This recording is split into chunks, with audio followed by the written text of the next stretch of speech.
50 anos atrás, em 1962, Marylin Monroe morria em Los Angeles. Ela tinha só 36 anos. Atuou em mais de 30 filmes e os mais conservadores a consideravam como o verdadeiro pecado que mora ao lado. And now that I have your attention, I want to warn all you girls and women of New York about an evil, dangerous, perfectly dreadful married man who lives downstairs in my building. The 7-Year Itch blew the lid off 1950s conservatism. Hey, wait a minute! It shocked audiences with its irreverent look at marital infidelity. I mean, I wouldn't be lying on the floor in the middle of the night in some man's apartment drinking champagne if he wasn't married. And showcased Marylin Monroe in her most sexually suggestive role to date. In retrospect, although the 50s is clearly a time of very real political repression and social and sexual repression, you can see those early signs of changing values, and Monroe was clearly part of that.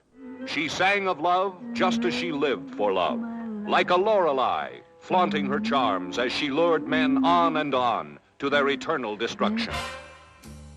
Marylin's film career skyrocketed with such hits as Niagara, Gentlemen Prefer Blondes, and How to Marry a Millionaire.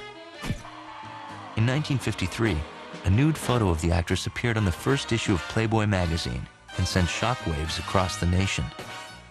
I don't think there's any question but what the success and the popularity of Marylin Monroe is directly related to her more obvious sexuality and the very fact that she did pose nude and then admit it and make jokes about it, say that she had nothing on but the radio. And by the end of the year, she was the biggest star in Hollywood. Getting married?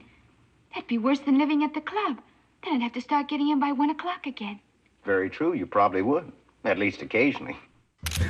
When the 7-Year Itch began filming in September of 1954, Marylin Monroe was no longer just Hollywood's greatest sex symbol. She was the world's most famous newlywed.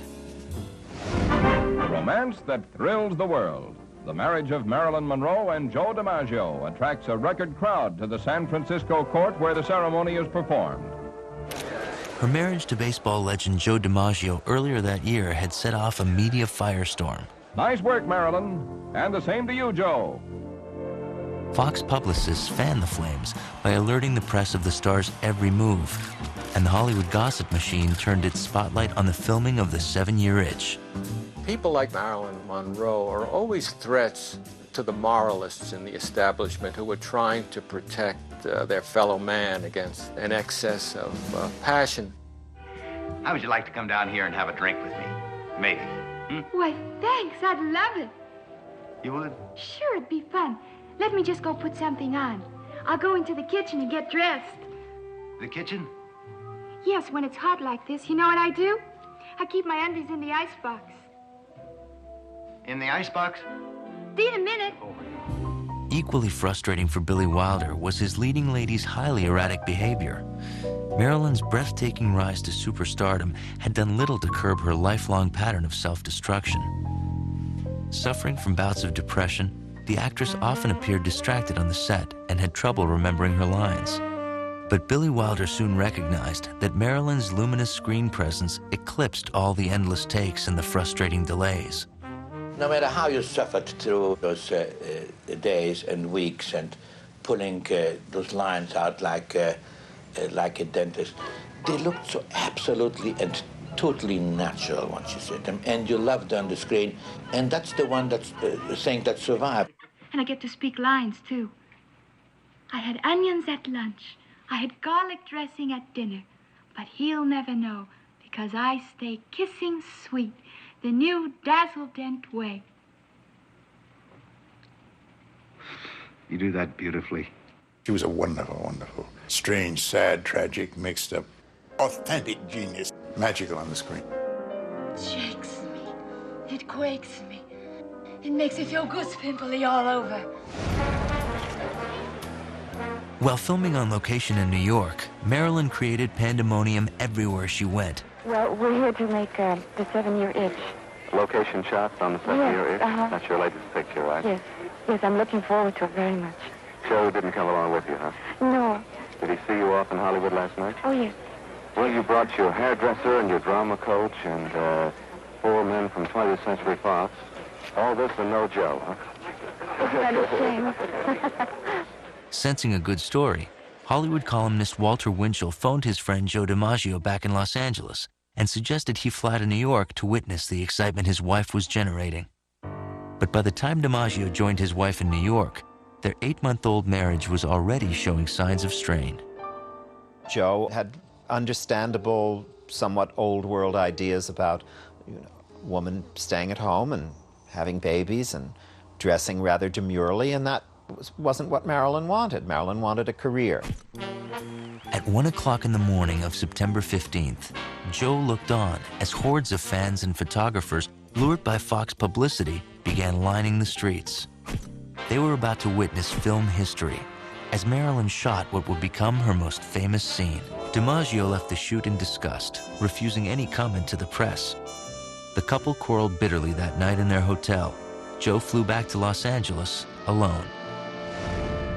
Fox's publicity stunt had paid off for the studio, but it ended in disaster for Marylin and Joe. Within weeks, their marriage was over. As word leaked out, the press descended on their home, and America watched in disbelief as the storybook romance of two superstars unraveled in less than 9 months. Sorry, I have to go. I'm sorry. Didn't you just love the picture? I did, but I just felt so sorry for the creature at the end. Sorry for the creature? Why'd you want him to marry the girl? He was kind of scary looking, but he wasn't really all bad. I think he just craved a little affection, you know, a sense of being loved and needed and wanted. That's a very interesting point of view. Oh, do you feel the breeze from the subway? Isn't it delicious? A 52-foot-high cutout of Marylin was even erected in front of Lowe's State Theater in New York's Times Square. But for Marylin Monroe, it was a symbol of success and of frustration. Marylin now desperately wanted to escape the blonde bombshell persona she had worked so hard to create. We were sitting one time at a coffee place, and they were putting up a huge picture of her from the 7-year itch. You know, where she stands over the subway grating? And she looked up and she said, "You see, that's all they think of me. That's what they think of me."